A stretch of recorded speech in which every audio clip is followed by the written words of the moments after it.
Hi, it's Travis White with the Persuasive Communication Tip of the Week. You want to get a job? You're going to have to write a resume. And I've been a hiring manager any number of times, and I've read thousands of resumes. And I don't have much time to spend on each resume. In fact, usually I spend maybe 20, maybe 30 seconds. So that's about how much time you have to impress me or other hiring managers like me.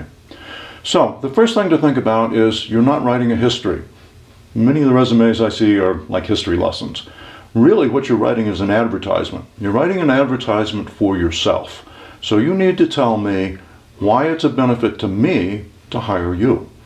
I don't care about the benefits to you. I care about the benefits to me and my organization. And there's two things an advertisement has to do. One, it has to stand out. And two, it has to state a benefit. So you want your resume to stand out. How do you make it stand out? Well, perhaps by not following the rules. One of the long-held rules is your resume should only be 1 page long. Well, if everybody's resume is 1 page long and yours is 2 pages, yours is going to stand out. Maybe you use a different color paper. One of the most effective resumes I ever saw was actually handwritten. The person had very good handwriting and wrote out the resume in longhand. It stood out. It very definitely stood out, and ultimately I hired that person. So think about how you make your resume stand out, how you deliver it, how you format it, what it looks like, what kind of paper you use. All of those kinds of things will help it stand out in a stack of resumes. And the second one is you have to state a benefit. You have to state why it's good for me, why it's good for my company to hire you. And I don't want to hear things like, I really want this job because it's really near my house and therefore it would be easy for me to get to work. That's a benefit to you. State the benefit to me. And you need to think about that in terms of a theme.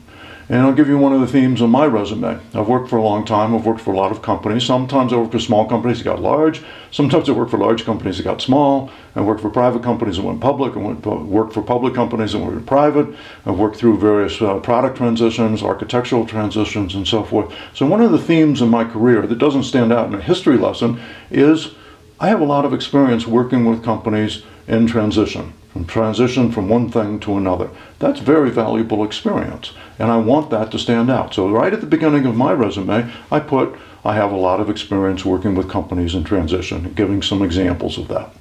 I've also worked overseas a lot. If you read all my history, you could pick up on international assignments.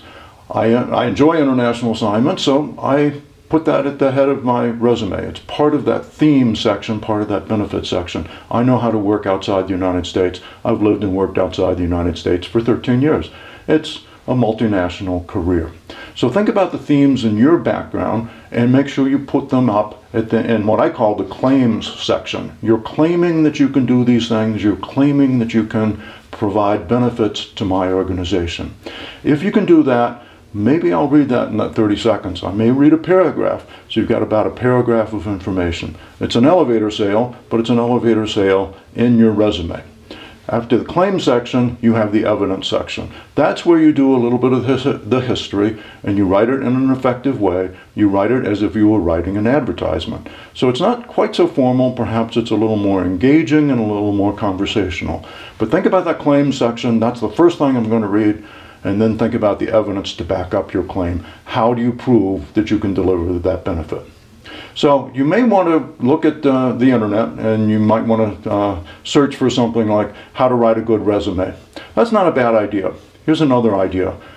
Do that same search for how to write advertising copy.